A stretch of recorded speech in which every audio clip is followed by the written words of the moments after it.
Good afternoon, my Green News Midday TV family. Welcome back to the channel for another news update for Saturday, October 25, 2025. And in the news this afternoon, Area 4 cops on alert during Tropical Storm Melissa. The Area 4 police team have assured the residents that they will be available to participate in preventative rescue and recovery operations during and after the passage of Tropical Storm Melissa, which is expected to become a major hurricane. Head of Area 4, Assistant Commissioner Michael Phipps, said he knows that the divisions in the area house several vital infrastructures, including government agencies and the vulnerable areas, which will require special policing attention to ensure the safety and the protection of all. ACP Phipps said the divisional commanders have contacted parish disaster coordinators and assigned the police liaison officers. They have also held meetings with stakeholders from the disaster committee at the Kingston and the St. Andrew Municipal Corporation.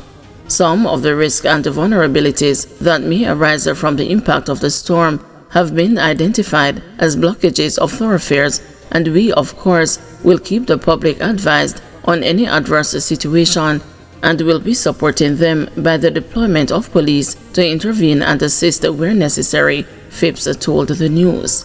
We know too that there are threats to some vital infrastructure, whether through acts of vandalism and looting or otherwise. These will be strictly monitored, and of course, we will provide the necessary protection in collaboration with our stakeholders and the persons in charge of security for these installations. The Assistant Commissioner said there are divisions with major police lockups, and they will ensure that the structures are inspected and adequate staff are deployed to these lockups to prevent any possibility of or attempt at a jailbreak. Phipps added, "We will provide policing services throughout, and our main focus will be around the maintenance of law and order, the protection of life and property, the protection and the detection of crime, and of course, we will seek to protect the staff of our relief agencies and will initiate and participate in rescue and recovery that may be deemed necessary." He shared that the policing would be on a three-pronged basis. The first one, we will have a pre-landfall, which has to do with our preparation. The second will be our emergency response, which will be post the landfall, and the third will be the restoration of normalcy.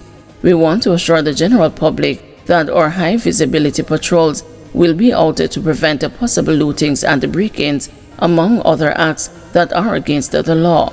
Where necessary, we will seek to provide static patrols to secure vital infrastructure and other installations.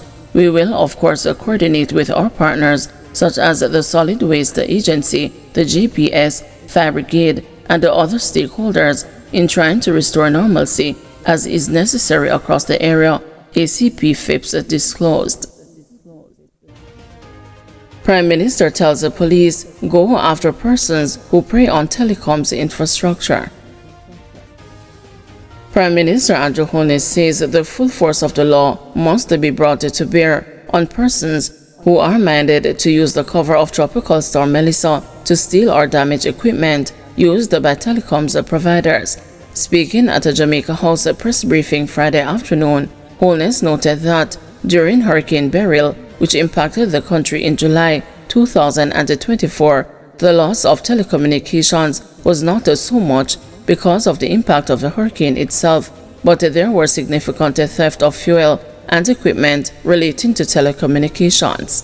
He reminded that the government has indicated its intent to amend the relevant law and to have stiffer penalties and to criminalize some of these acts because they do impact the entire economy and should be treated with more severely.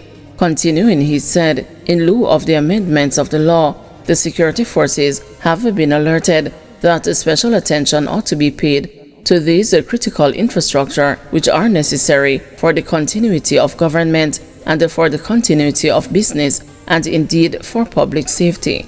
He told the Commissioner of Police, Dr. Kevin Blake, who had earlier addressed the press briefing, that you have been tasked to ensure that there is no break in our telecommunications and to ensure that these criminals who would want to take advantage of the disaster to exploit our telecommunications infrastructure that they are dealt with in the harshest way.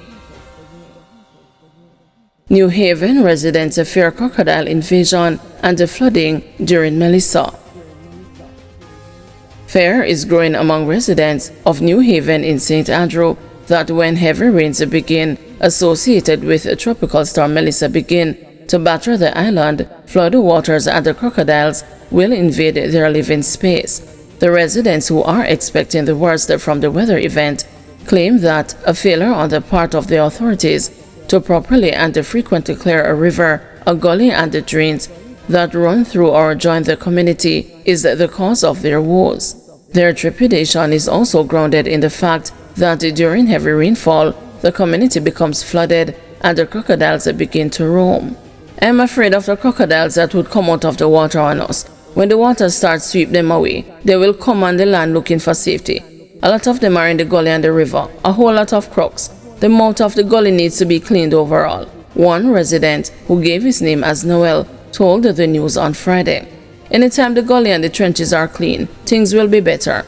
We notice that the government doesn't come around until times like these. But how can you want to clean the drain now, when water is already coming? That should have been cleaned from a longer time, he said. He added that Riverside Drive in the community is already in a terrible state from a recent brief shower of rain. Riverside Drive down there is terrible. No rain no fall yet, and around there is terrible. Water is settled on the road. When the big gully is blocked up, the water can't run. Everything that comes downstream, it lodges. Many times the crocodiles come up and over into the yards. The way they made the mouth of the river is a mess. They didn't build anything to separate the river and the gully.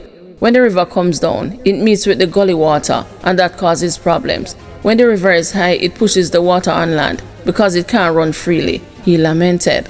Another resident, who gave his name as Fras, said that the community is in trouble and that very little can be done at this point. He claimed that no interest has been shown by the authorities to ensure that the drains, river and gully are cleaned periodically. The gully has to be cleaned for all this water to run. While this needs to be cleaned, the main problem is the big gully. We'll always talk about these things. Now we have stopped talking. We are expecting the worst. This community floods under normal rain. So if a hurricane comes, there's nobody who can really help us, he said. Not even the government can do anything until after. What I am saying is that they can't just plan to clean the gully because it is too late. They now have to plan for after the disaster. Nobody is focused on developing the community. They are focused on partisan politics. All I see is more reactive things going on. This problem is something that has been documented by the media over the last 4 years, he said, pointing to the existence of crocodiles and the excessive pileup of plastic bottles in the river, trapped by overgrown trees and debris. Francis said, "Look in the river. It's a battle party going on. It's a crocodile nest. A tree has grown in the river and has been stopping the flow of the bottles and debris and everything. When the hurricane starts, whether it wants to be Melissa or whoever, just understand that no good will come from it if the river and gully are not cleaned properly. All of the water from everywhere else comes down in this gully.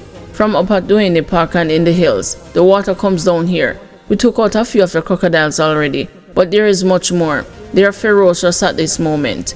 They eat dogs and things with blood. They are looking for people now," he said. When the community floods, that's where we are going to have a problem because the crocodiles can turn up in your yard and eat your children and the elderly, he said, adding that not every yard has a high fence to keep out the crocodiles, and even if there is a fence now, there is no guarantee it will hold up during the storm.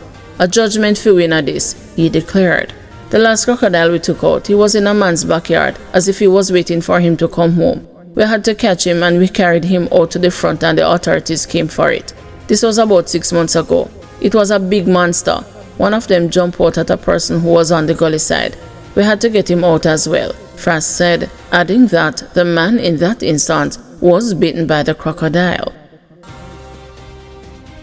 Guys, thank you for watching. See you this evening at 6 p.m. for another news update.